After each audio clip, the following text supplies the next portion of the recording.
দেওহাটী উজানপাৰাবাসী ৰাইজে যি এমাহ ধৰি কঙালী বিহু উদযাপন কৰি আহিছিল আৰু সেই কঙালী বিহুৰ লগত সংগতি ৰাখি এমাহ ধৰি আকাশবন্তি প্ৰজ্বলন কৰি আহিছিল আৰু এই আকাশবন্তি আজি নমোৱাৰ যি কাৰ্যসূচী, এই কাৰ্যসূচীত উত্তৰ শালমাৰা মহকুমাধিপতি মাননীয় শ্ৰীযুত কমল বৰুৱাদেৱে আহি আকাশবন্তি নমাই এই কাৰ্যসূচী সফলান্বিত কৰে।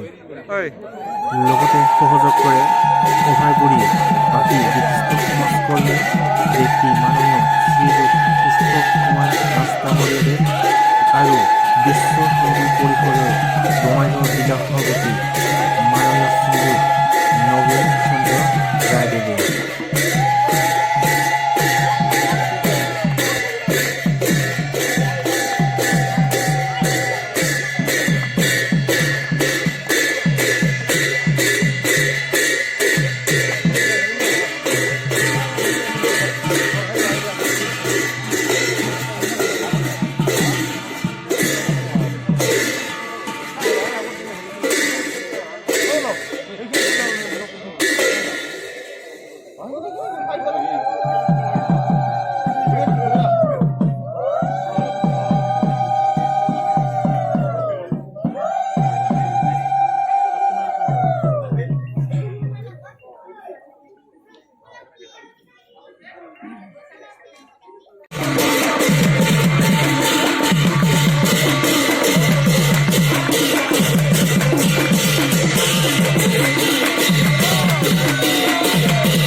শ্ৰী শ্ৰী হৰি মন্দিৰ উন্নয়ন সমিতি উত্তৰ দেওহাটীৰ উদ্যোগত আয়োজিত কাতি বিহু উপলক্ষে আকাশবন্তি নমা অনুষ্ঠানত উপস্থিত থকা শ্ৰদ্ধাৰ কুস্তাৱ দাস ডাঙৰীয়া, শ্ৰদ্ধাৰ নবীন বাই ডাঙৰীয়া প্ৰমুখ্যে এই গাঁওখনৰ এই অঞ্চলৰ শ্ৰদ্ধাৰ ৰাইজ, জয়জয়তে আপোনালোকক আজিৰ এই যিটো পবিত্ৰ অনুষ্ঠানৰ সামৰণি মাৰিছে তাৰ কাৰণে অভিনন্দন জ্ঞাপন কৰিছোঁ।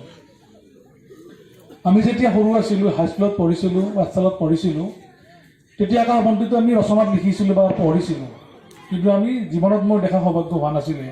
যদিও মই এখন গাঁৱৰ পৰা আহিছোঁ বা মোৰ ঘৰতো যথেষ্ট খেতি বাতি কৰিছিলে, কিন্তু এই কালচাৰটো তাত নাছিলে। সদায় এটা উৎকণ্ঠা আছিলে, ক'ত দেখিব পাৰিলে কেতিয়াবা। তো ৰিচেণ্টলি দেখা পাইছোঁ, লাষ্ট কিছু বছৰত দেখা পাইছোঁ উজনি ফালে বস্তুটো ভালকৈ কৰে। মাননীয় CM ছাৰো বহুতবাৰ মানে অংশগ্ৰহণ লৈছে, মাজুলীত কৰিছে, এইবাৰ চাগে মঙলদৈত কৰিছে নেকি। চ' পেপাৰত দেখোঁ, টিভিত দেখোঁ, বহুত ধুনীয়াকৈ কৰে আৰু ইমান ধুনীয়াকৈ কৰে যে নিজৰে ভাল লাগি যায়। যি কি নহওক, আজি ইয়াত মই এইখিনি গম পালোঁ এই উত্তৰ দেওহাটী উজানপাৰা ৰাইজে এইটো বস্তু খুব মানে চিনচিয়াৰলি কৰি আছে। আৰু মূলতঃ আমি আচলতে গোটেই অসমখন আগতো জানিছিলোঁ, এতিয়াও জানো, কৃষি প্ৰধানেই আছিলোঁ বা এতিয়াও আছে আমাৰ গাঁৱত কৃষি, যদিও কমি গৈছে হাৰটো, ষ্টিল আমি কৃষিৰ ওপৰতে বহুত নিৰ্ভৰ কৰোঁ। আৰু লক্ষ্য কৰিব আপোনালোকে বিশ্বায়নৰ লগে লগে বা সময় বাগৰাৰ লগে লগে বহু গাঁৱত পিউৰিটি নোহোৱা হৈছে, মানে গাঁওবিলাক পিয়ৰ হৈ থকা নাই। যিটো গাঁৱলীয়া চৰিত্ৰ বুলি কওঁ, যিটো গাঁৱৰ যিটো মানে ছবি ক্ৰমান্বয়ে চেঞ্জ হৈ আহি আছে, অৰ্থাৎ গাঁওবিলাক চহৰমুখী হ'বলৈ গৈ আছে। আপুনি চাব বিভিন্ন জেগাত, কিন্তু সেইটো গাঁৱৰ কাৰণেও খুব আলোচনা আচলতে মোৰ দৃষ্টিভংগীত। ডেভেলপমেণ্ট লাগিব, উন্নয়ন লাগিব, কিন্তু যিটো গাঁৱৰ স্বকীয়তা আছে, যিটো গাঁৱৰ পৰিৱেশ বুলি কয়, সেইটো বৰ্তাই ৰাখিব লাগিব। আৰু লাকিলি মই ইয়াত নতুন ১.৫ মাহমান হৈছে ইয়াত, তো যিখিনি জেগা মই ঘূৰিছোঁ ইয়াত এতিয়াও বহুত গাঁও মানে গাঁও হৈয়ে আছে। ভাল কথা সেইটোৱে, ৰাস্তা ঘাট পকী হৈছে বা গাঁৱত আপোনাৰ কমিউনিটি হ'লেও হৈছে, কিন্তু যিটো মানুহৰ যিটো গাঁৱলীয়া মানসিকতা, যিটো নিভাঁজ মৰম, যিটো নিভাঁজ হেৰি আছে, সেইটো এতিয়া বিৰাজমান হৈ আছে। আৰু সেইকাৰণে চাগে আপোনালোকে অনুষ্ঠানটো পাতিব পাৰিছে। আপোনালোকে যদি মন সলনি হ'লহেঁতেন এইটো পাতিব নোৱাৰিলেহেঁতেন আপোনালোকে। আপুনি চাব এতিয়াও বহুত গাঁৱত এইটো বস্তু নকৰে, এটা সময়ত কৰিছিলে আমি যিমান দূৰ জানো। যি কি নহওক আপোনালোকৰ অনুষ্ঠানটোত আহি ভাল লাগিছে।